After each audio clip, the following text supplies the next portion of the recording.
Merci. Donc voilà, monsieur le gouverneur, Maxime Kozicki nous a rejoint. Merci, monsieur le gouverneur, de nous témoigner de ce que vit le peuple ukrainien et tout particulièrement l'oblast de Lviv. Je veux rappeler que depuis le 24 février, la guerre fait rage sur une partie du territoire de notre continent européen. La situation en Ukraine est dramatique et nous soutenons bien sûr la résistance valeureuse de l'armée ukrainienne, mais nous regardons également le déplacement de millions de personnes. Toutes et tous, habitants de l'Occitanie, nous avons été choqués par ces images que nous pensions de notre temps. Dans notre monde hyper-médiatisé, il était donc important que nous puissions transmettre des témoignages. C'est pour cela que, après l'intervention de monsieur le vice-président de l'association Alliance Occitanie-Ukraine, l'intervention du vice-président de l'association Alliance Occitanie-Ukraine, venu témoigner du travail inlassable des bénévoles sur tout le territoire régional, nous allons écouter monsieur le gouverneur de l'oblast de Lviv, limitrophe de la frontière polonaise. Il y a 24 oblasts en Ukraine qui, rappelons-le, est un pays d'une surface plus grande que celle de la France. L'oblast de Lviv a une taille qui correspond à peu de choses près à celle de l'ancienne Languedoc-Roussillon. C'est 2,5 millions d'habitants. Et à 41 ans, Maxime Kozicki est le jeune gouverneur de cette oblast puisqu'il exerce sa fonction depuis février 2020. Monsieur le gouverneur, les 158 membres du Conseil régional d'Occitanie que j'ai l'honneur de présider seront particulièrement attentifs à vos propos. Dans notre région et ses 6 millions d'habitants, loin géographiquement de l'oblast de Lviv, mais si près de votre région, dans nos cœurs, nous avons essayé d'apporter la plus grande solidarité possible. Nous avons organisé des convois humanitaires, créé un fonds de solidarité, mis en place la gratuité des transports régionaux pour les personnes venant d'Ukraine, commencé à chercher des hébergements, mais bien sûr à soutenir aussi nos étudiants. Je ne serai pas plus longue, je vous cède la parole et je peux vous affirmer notre soutien total, sincère, fort et déterminé, bien sûr à vous-même, à l'ensemble du peuple ukrainien pour la démocratie, pour ces valeurs qui sont chères à la République française et que nous voulons qu'elles puissent exister dans l'ensemble des pays. Merci sincèrement de votre présence, du temps que vous allez nous apporter et nous consacrer et bien entendu vous indiquer notre soutien indéfectible. Je vous laisse donc la parole.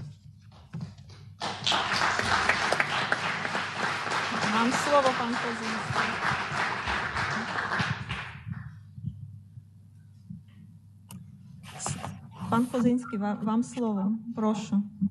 Доброго дня. Я буду перекладати, перепрошую, я перекладач, буду перекладати поступово. Добре.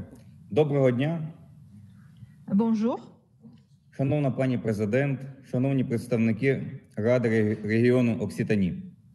Chère Madame la Présidente, chers membres du Conseil régional de l'Occitanie. Місяць. Уже місяць, як наші воїни стримують одну з найбільших армій світу. Місяць, коли ми забули дати, дні тижня. Un mois. Ça fait un mois que nos soldats retiennent une des plus grandes armées du monde. Le mois que nous avons oublié le compte des jours, et des dates et des jours de la semaine. Ми ведемо відлік від початку повномасштабного, підлого вторгнення військ Росії у мирну Україну.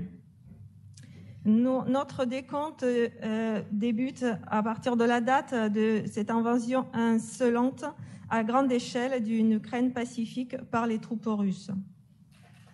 Уже всьому світу зрозуміло, що метою війни для Росії є недопущення української держави як такої. Il est déjà clair pour le monde entier que le but de cette guerre menée par la Russie est d'empêcher l'État ukrainien, l'existence d'État ukrainien en tant que tel. А нашою метою України є закріплення існування цієї держави. Таким чином, по суті, Україна веде війну за незалежність. Le but de l'Ukraine est de consolider l'existence de cet État. Ainsi, l'Ukraine mène en fait la guerre pour l'indépendance. І величезне дякую французам за їхню солідарність з Україною у цій боротьбі. Et je remercie les Français pour leur solidarité avec l'Ukraine dans sa lutte contre la Russie. Ніщо зараз не додає нам стільки сил, як бачити, що з нами весь вільний цивілізований світ. І дуже дякую, що допомагаєте нам оборонятися і долати цю темряву. Rien ne nous donne autant de force de voir que tout le monde, libre et civilisé, est avec nous. Merci de nous aider à défendre nos défenses et de surmonter les ténèbres. Ми переможемо у цій війні. І це буде кінець путінської Росії. Nous gagnerons cette guerre, ce sera la fin de la Russie de Poutine. Росії путінської, де ніколи не було і немає такого поняття, як свобода і гідність, а де під братерством розуміють поневолення. La Russie de Poutine, où il n'y a jamais eu et il n'y a pas de notion telle que la liberté et l'égalité. А справжніми нашими братами є ви, європейці. Et nos vrais frères, ce sont les Européens. І ми свободолюбива, сильна духом українська, європейська нація. І в боротьбі з окупантом цей дух лише сильнішає. Nous sommes une nation européenne éprise de liberté et forte d'esprit. Et dans la lutte contre l'envahisseur, cet esprit ne fait que se renforcer. Колись президент Франції Шарль де Голль казав: характер є гідністю у важкі часи. І українці сьогодні вкотре демонструють цей характер. Un jour, le président français Charles de Gaulle a dit que le caractère fait la dignité dans les moments difficiles. Et les Ukrainiens d'aujourd'hui démontrent une fois de plus ce caractère. Я щиро дякую всім французам за гуманітарну допомогу Україні. Je remercie sincèrement tous les Français pour leur aide humanitaire pour l'Ukraine. Щодня лише в нашу Львівську область прибувають тисячі людей із зони бойових дій. Chaque jour, des milliers de personnes de la zone de guerre arrivent rien que dans notre région de Lviv. Ми бачимо їхній біль, розпач. Багато хто вирішує тікати від обстрілів якнайдалі, за межі нашої держави. Nous voyons leur douleur et leur désespoir. Beaucoup décident de fuir les bombardements le plus loin possible à l'extérieur de notre pays. Дякую вам за кожен прояв співчуття до українців, за найменше бажання допомогти. Je vous remercie pour chaque manifestation de sympathie pour les Ukrainiens, pour le moindre désir d'aider. Ми розуміємо важливу роль Франції у прийнятті Європейським Союзом чергових санкцій проти Росії. І віримо, що з вашого боку не буде жодних табу щодо них. Nous comprenons le rôle important de la France dans l'adoption par l'Union européenne de nouvelles sanctions contre la Russie. Et nous croyons que de notre part, il n'y aura pas de tabou à leur sujet. Просимо вас закликати ваш великий бізнес залишити російський ринок. Nous vous demandons d'appeler votre monde des affaires à quitter le marché russe. На жаль, такі великі компанії, як Danone, Leroy Merlin, досі працюють в Росії, а отже допомагають вбивати українців. Просимо знайти на них важелі впливу. Malheureusement, des entreprises telles que Danone, Leroy Merlin opèrent toujours en Russie et contribuent à tuer les Ukrainiens. Donc, demandez aux autorités de trouver un moyen de pression sur eux. Ми чекаємо від Франції рішення про ембарго на російський газ і нафту. Скоріш за все, саме ваша позиція буде ключовою у прийнятті цього важливого рішення. Nous attendons de la France qu'elle décide d'un embargo sur le gaz et le pétrole. Et votre position est très importante pour nous. Якщо для європейців питання підвищення ціни на бензин чи опалення є питанням збільшення особистих витрат, то для нас, українців, це питання десятків тисяч людських життів. Si pour les Européens, la question de l'augmentation des prix de l'essence et du chauffage n'est qu'une question d'augmentation des coûts personnels, Pour nous, les Ukrainiens, il s'agit de dizaines de milliers de vies humaines. Не дайте можливість Росії заробляти, перекрийте для неї можливість вбивати. Ne permettez pas à la Russie de gagner de l'argent, bloquez l'occasion pour elle de tuer. Росія розгорнула повномасштабну війну в центрі Європи. І ніхто не знає, які подальші плани в цієї фашистської, по своїй суті, держави. La Russie a lancé une guerre à grande échelle au centre de l'Europe et personne ne sait réellement quel autre plan cet État fasciste a dans son à l'intérieur. Українське військо стійко і мужно сьогодні боронить Європу. Але часто проти російських ракет ми безсилі. А вони щодня приносять смерть цивільного населення і руйнування. Les soldats ukrainiens défendent fermement et courageusement l'Europe aujourd'hui, mais souvent les missiles russes, nous sommes impuissants contre les missiles russes et ils apportent la destruction et la mort pour tout le peuple tous les jours. Ми просимо допомогти нам закрити небо, просимо допомогти зі зброєю. Тим паче, що ваша держава входить в топ світових експортерів сучасного озброєння. Nous demandons à la France de nous aider à fermer le ciel. Nous demandons de l'aide avec les armes.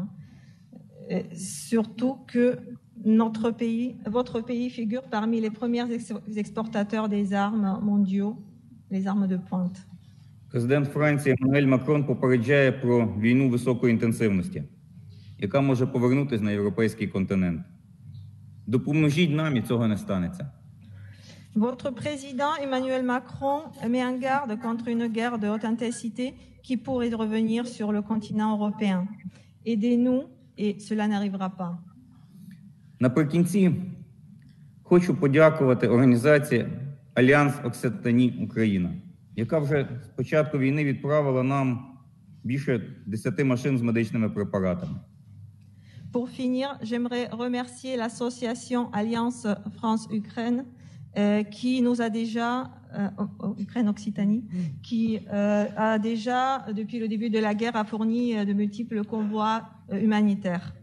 Вона нам допомагає вже більше, ніж 2 роки. Перепрошую? Вона допомагає нам вже більше, ніж 2 роки. І я знаю, що готується і нова поставка, і ліжок для госпіталю ветеранів, і іншого медичного обладнання у Львові.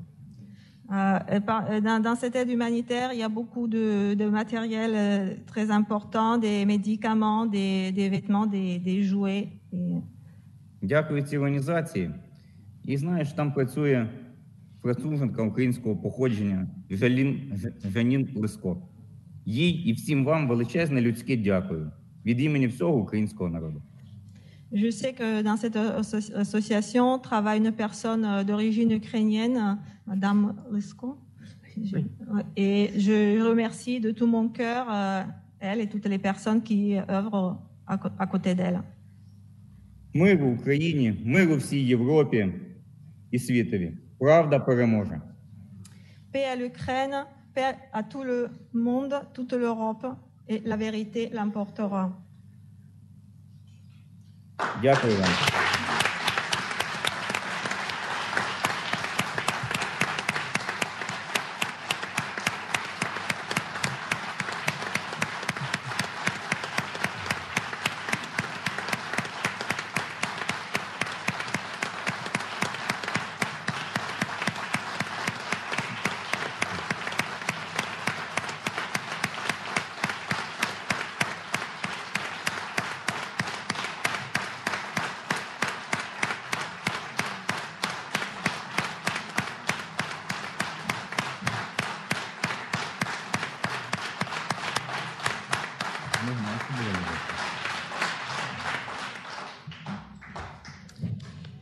Merci, monsieur le gouverneur. Je peux vous assurer que dans le cadre de l'unité nationale que nous devons témoigner derrière le président de la République française, nous sommes sur une demande en effet qu'il y ait des sanctions fermes vis-à-vis de la Russie et que ce soit les idéaux démocratiques et la possibilité, voilà, pour l'Ukraine de retrouver la paix. Et j'espère qu'en effet, un jour, nous pourrons nous rencontrer et dans un climat de paix pour les habitants de votre région, pour les Ukrainiens et pour les Ukrainiennes, et qu'en effet, nous puissions partager sur le continent européen les valeurs républicaines françaises, liberté, égalité, fraternité. Je vous remercie, Monsieur le gouverneur. Пане губернатору, дуже дякую вам за ваше свідчення і можете бути впевнені в нашій позиції. Ми стоїмо за офіціальною позицією нашого президента в тому плані, що Україну ми будемо підтримувати і будемо з нею солідарні. І я також хочу виразити надію, що колись нам випаде нагода зустрітися у мирній і спокійній ситуації і обмінятися думками і у спокійній ситуації. Величезне вам дякую. Ми також запрошуємо вас вже в мирну Україну. Nous vous remercions beaucoup et nous vous invitons aussi à visiter l'Ukraine paisible. Oui. Merci, merci, monsieur le gouverneur, et courage. Voilà, merci. Дуже дякую, пане губернаторе, і хай держіться. Тримайтеся.